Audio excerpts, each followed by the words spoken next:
সোনালি মাটির মতো অমসৃণ। বেশিরভাগ রান্নার প্রধান উপাদান আলু। চাল আর গমের পর আলু পৃথিবীর তৃতীয় সবচেয়ে বেশি খাওয়া শস্য। নাটালি ক্যানালেস ডেনমার্কের রাজধানী কোপেনহেগেনের এক বাজারে বিভিন্ন স্টল ঘুরে দেখছেন। সেখানে মাত্র এক জাতের আলুই প্রাধান্য পায়, সাধারণ আলু, যদিও ৫,০০০-এর বেশি জাতের আলু আছে। কিন্তু নাটালি সেখানে তার প্রিয় জাতটি খুঁজে পাবেন না। এটি সেই জাত তেতো আলু, যা চুনিও নামেও পরিচিত। এটি তিনি তার নিজ দেশ পেরু থেকে আনিয়েছেন। সেখানে তেতো স্বাদ দূর করার জন্য আলু ফ্রিজে শুকানো হয়। এই পদ্ধতিতে সময় লাগে, তাই পেরুর বাইরে সাধারণত এটি দেখা যায় না, অন্তত এখনো পর্যন্ত। কিন্তু খাওয়ার জন্য এই আলু আনেননি নাটালি। তিনি কোপেনহেগেন বিশ্ববিদ্যালয়ের একজন জীববিজ্ঞানী। সেখানে ল্যাবে আলু নিয়ে গবেষণা করছেন। তেতো আলু সত্যিকারের এক জলবায়ু যোদ্ধা, তিক্ততা এর অন্যতম কারণ।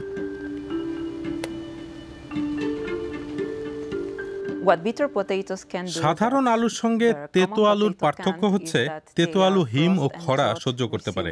তার মানে তারা চরম পরিবেশে টিকে থাকতে পারে।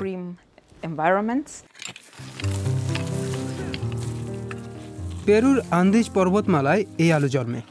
সমুদ্রপৃষ্ঠ থেকে ৪,০০০ মিটার উপরে কঠোর পরিবেশে রাতে তাপমাত্রা -৪ ডিগ্রি সেলসিয়াসে নেমে যেতে পারে। পানিরও অভাব আছে। এই পরিস্থিতি আরও চরম করে তুলছে জলবায়ু পরিবর্তন। তারপরও তেতো আলু ভালোভাবে জন্মায়, কিন্তু কিভাবে? এর উত্তর লুকিয়ে আছে আলুর ডিএনএতে। নাটালি তা খুঁজে বের করার চেষ্টা করছেন।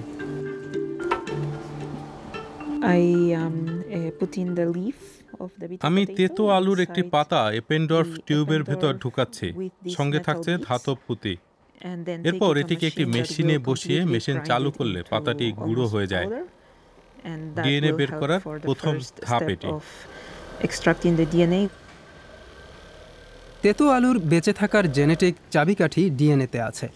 এগুলো শনাক্তের মাধ্যমে নাটালি এই জাতের আলু টিকে থাকার কারণগুলো চিহ্নিত করতে পারেন। এসব তথ্যের সহায়তায় নাটালি কৃষকদের এমন শক্তিশালী বীজ বেছে নিতে সাহায্য করতে চান, যা খরা সহ্য করতে পারে। নাটালি নিশ্চিত যে তিনি সত্যিকারের একটি রত্ন খুঁজে পেয়েছেন এবং বিষয়টি তিনি আলোচনায় আনতে চান। আমি আমার গবেষণার মাধ্যমে এই ধরনের তথ্য কৃষক সমাজের কাছে প্রকাশ এবং তাদেরকে এসব তথ্যের মালিক করার আশা করছি, যেন তারা এসব তথ্য নিয়ে কি করবেন সেই সিদ্ধান্ত নিতে পারেন, কারণ তারাই এই জ্ঞান ও জীববৈচিত্র্যের ধারক। বেশিরভাগ মানুষের কাছে তেতো আলু এখনও এক রহস্য।